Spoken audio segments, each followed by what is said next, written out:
नमस्कार, news for nation देख रहे हैं आप। आपके साथ मैं हूं राजनंदिनी। तो आज देखिए कि बिहार के शिक्षा व्यवस्था को लेकर के एक बार फिर से जो जानकारी है वो सामने आ रही है, जो कि हम आप तक साझा भी करेंगे।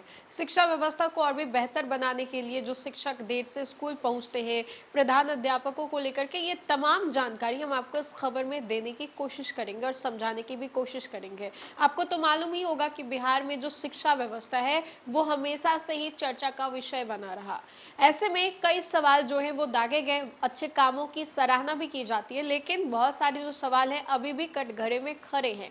अब ऐसे में हम आपको बताएं तो बिहार में अब काम का हिसाब जो है वो प्रधान अध्यापकों की तरक्की तय करेगी, जहां पर 70% क्लास जो है वो अनिवार्य रहेंगे और साथ ही साथ प्रदर्शन के इनके दम पर क्या इनको प्रमोशन मिलेगा। बहुत सारे ऐसे सवाल हैं। बिहार के कॉलेजेस और विश्वविद्यालयों में अपराधान अध्यापकों की प्रोन्नति सिर्फ सेवा अवधि के आधार पर नहीं, बल्कि उनके काम, शैक्षणिक प्रदर्शन और शोध उपलब्धियों के आधार पर होगी। राज्यपाल सह कुलाधिपति लेफ्टिनेंट जनरल जो है सैयद अता हसनैन ने प्रधान अध्यापकों की पदोन्नति के लिए कैरियर एडवांसमेंट स्कीम 2026 की नियमावली को मंजूरी दे दी है।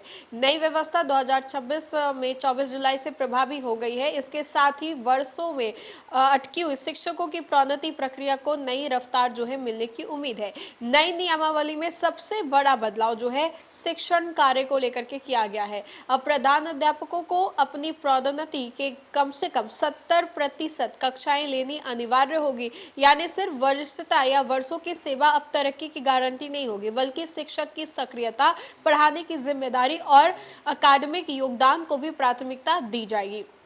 साथ ही साथ नई व्यवस्था के तहत विश्वविद्यालयों के संबंध में कॉलेज और धार्मिक अल्पसंख्यक कॉलेजों में कार्यरत प्रधान अध्यापकों को उनके शिक्षण कार्य, शोध प्रकाशन, प्रशिक्षण कार्यों में भी भागीदारी और अकादमिक उपलब्धियों के आधार पर समयबद्ध पदोन्नति भी मिलेगी। साथ ही साथ आपको बताएं तो सहायक प्रोफेसर अपने प्रदर्शन के आधार पर एसोसिएट प्रोफेसर और फिर प्रोफेसर पद तक पहुंच सकेंगे। कक्षा संचालन के मूल्यांकन में भी स्पष्ट मानक तय किए गए हैं। 80% या उससे अधिक कक्षाएं लेने वाले शिक्षकों को अच्छा ग्रेड, जबकि 70 से 80% तक कक्षाएं लेने वालों को संतोषजनक ग्रेड मिलेगा।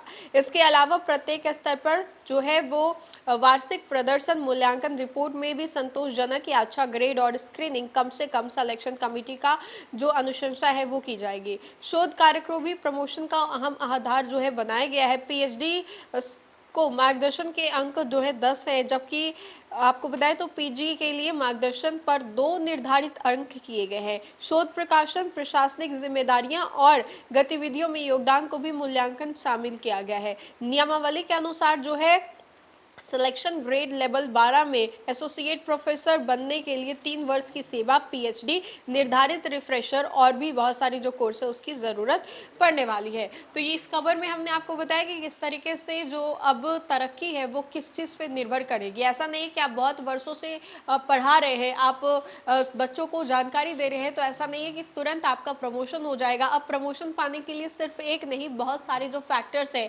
वो निर्भर करेंगे। फिलहाल के लिए खबर में इतना ही। खबरों का सिलसिला लगातार जारी रहेगा। तब तक के लिए आप देखते रहे न्यूज़ फॉर नेशन। बहुत बहुत शुक्रिया।